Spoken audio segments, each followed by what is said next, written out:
university. In my laboratory has a real-time FEM simulation technology. Then it is started with palpation simulation, but still it is always research and not for practical use. So that we are looking for some practical use of our deformation technology. And this is one case of the deformation technology for brain surgery. When the brain surgery, when the skull is open, then the brain is a little bit deformed. It says brain shift. So we want to simulate it preliminary in surgery. Then maybe how the brain will deform can be estimated before the navigation system. And we have a collaboration between the navigation system and the modeling company, and try to make the deformation image feedback to the navigation dataset. And one of the point of this simulation is that the actual deformation in surgery and the simulated results should not need to perfectly match. Even the merging of the error is decreased, and the strategy of the surgery can be improved. So that's the important thing, is just close to the simulation to the real deformation. So we have a little bit of technical improvement to the deformation algorithm for the gravity force deformation of the brain. And we didn't care about the floating force at this moment, but maybe in future we have to think about that kind of method for deformation. And the most important part of this simulation is that the elasticity parameter definition. And usually the elastography or something should be required to get the proper parameter, but in many cases, and also in our hospital, we don't have much equipment to elastography. So that somehow we have to implement some parameter for elasticity. And this is one of the solutions to use a House field number. It's a House field unit can be relevant between the stiffness and the feature of each part of the tumor the tissues. So that we try to get the almost the same color lookup table.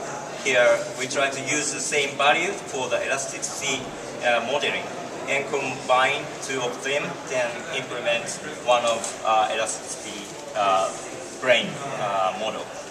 And this is just a visualization of the gravity force deformation, and you can see the gravity is accumulated, and here is more tiny, and here's a bit wide, and it sounds like natural.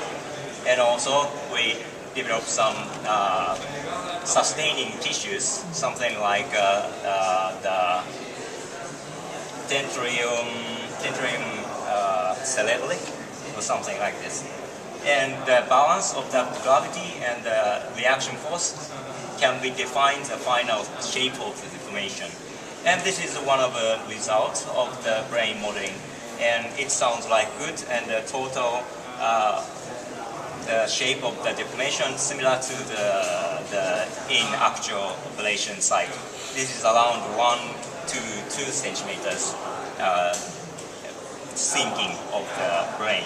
And so far it is the conclusion, and we're going to force to evaluate the deformation of the inside of the brains in the next stage. This is all. Thank you. Thank you very much. Any questions, comments? I have. Yes. So, is this something supposed to improve the accuracy of neural navigation intraoperatively? Yes, exactly. Okay. Yeah. So, how can you take into account all these variables? Because you want to kind of predict what's going to happen after 2 hours surgery, right? Yeah. How can you take into account CSF loss, I don't know, brain swelling, vascular damage, whatever? How can you kind of foresee these?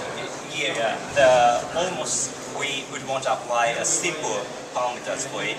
And the most difficult part is that how we can estimate the after shape of the tumor retrieval. It is only the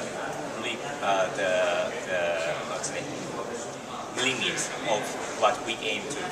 So that the other parameters should be simply applied or defined before, just in case by case. Case by case. It's more controversy. We need to. But first, the simulation and see the result of the open MRI, then make up parameter optimization. Thank you. Yes, please. Nice talk, nice presentation. I'm interested in the how much the CT number correlate with elasticity. Okay. The white here in brain, we have a white matter and gray matter. It has around 35 HU to 40 HU in general. And we have another elasticity value from measurement, actual measurement from laboratory. I can't remember the English name of the organization, but again. Okay. And we compare with the HU unit 35 is the average. Then it's good to the 0.08 Young's modulus. Then the other parameters is relatively defined from the other part of the brain and more rigid basis. So it is relative definition of the elasticity parameter. So it should be different from the actual value of the elasticity parameter, but maybe we will fix it in improvement. So you can transform the CT number pounds field unit to elasticity using something function like a linear function. This is kind That's of function we try to implement. Oh, that's interesting. Okay, thank you very much for excellent, interesting presentation. Thank you very much. Next one.